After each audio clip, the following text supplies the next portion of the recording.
तो दोस्तों हुआ क्या ना कि अभी मैंने रिसेंटली अपने ब्लड के टेस्ट कराए, हेल्थ चेकअप लिया, एक प्रिवेंटिव हेल्थ चेकअप। उसमें सारे ब्लड के टेस्ट थे, लगभग सभी ब्लड के टेस्ट थे। और मेरे को लग रहा था कि मैं एक्सरसाइज कर रहा हूँ, सब कुछ ध्यान रख रहा हूँ अपना और सब कुछ ठीक रहेगा। लेकिन उसमें हुआ क्या कि एक मेजर इशू आया है। वो मेजर इशू ये है कि विटामिन डी की सीवियर डेफिशिएंसी आई। मतलब विटामिन डी जो है उसकी वैल्यू 30 होनी चाहिए, मेरी वैल्यू आई है 6। और ये मैं खुद सरप्राइज़ हो गया कि मैं सब कुछ ध्यान रख रहा हूँ, सब कुछ यूज़ कर रहा हूँ जिससे विटामिन डी और इस सब की कमी ना आए, लेकिन ऐसा क्या हुआ। तो फिर जो मैंने सोचा कि एक मेजर चीज़ जिस वजह से ये हो सकता है वो है धूप की कमी। देखो विटामिन डी जो होता है ना, उसके बनने के लिए धूप बहुत ज़रूरी फैक्टर है। अगर धूप नहीं मिलेगी तो विटामिन डी नहीं बनेगा, और अगर विटामिन डी नहीं बनेगा तो विटामिन डी कैल्शियम की एब्जॉर्प्शन के लिए ज़रूरी होता है बॉडी में। और अगर विटामिन डी ही नहीं बना तो क्या होगा, बॉडी में कैल्शियम नहीं एब्जॉर्ब होगा हमारे खाने में से।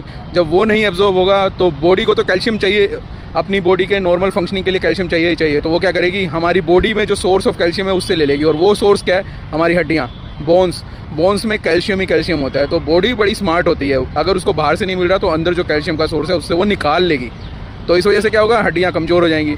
तो देख रहे हैं कैसे रिलेटेड है सब चीज़ें। अगर विटामिन डी की डेफिशिएंसी हुई, मतलब धूप नहीं ली तो विटामिन डी नहीं बना, विटामिन डी नहीं बना तो कैल्शियम की कमी हो गई, कैल्शियम की कमी हुई तो बॉडी ने उस कैल्शियम को अपनी हड्डियों से निकाल लिया, हमारी हड्डियों से, और फिर हड्डियाँ हो गई कमज़ोर, और फिर बोन फ्रैक्चर, चलने में दिक्कत, हाँ, और जल्दी थक जाएंगे चलने से, कुछ भी वर्कआउट करेंगे उसके बाद थकावट होगी, इस तरह के इश्यूज़ आने लग जाएंगे।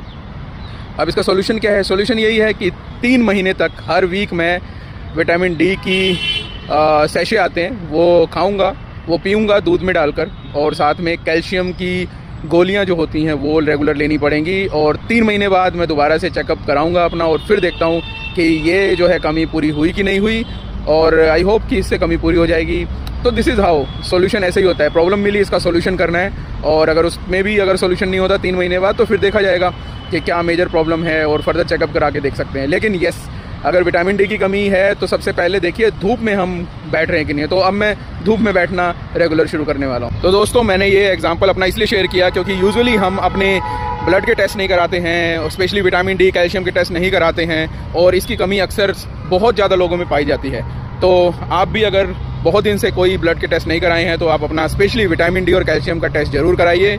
बहुत महंगे टेस्ट नहीं है, सस्ते टेस्ट हैं, और अगर प्रॉब्लम मिलती है तो डेफिनेटली इसका सोल्यूशन है, क्योंकि अगर इसकी कमी बहुत दिनों तक बनी रहे तो उसके रिजल्ट्स बहुत खतरनाक हो सकते हैं। तो get your calcium and vitamin D checked.